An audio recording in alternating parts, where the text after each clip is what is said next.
simplify the expression. By using the difference of squares formula, which states that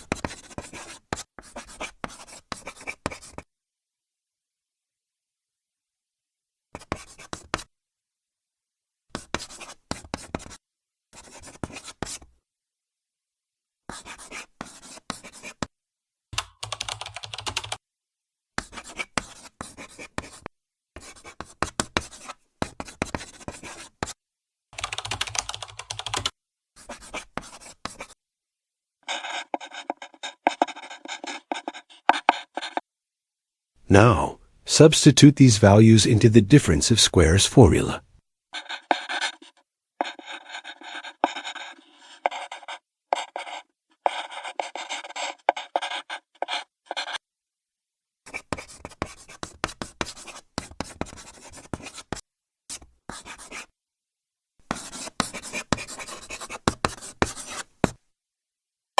Thus, the result of 10,003 squared minus 9,997 squared is 120,000.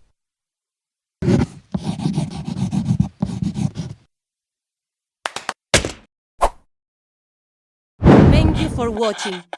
Like, share and subscribe.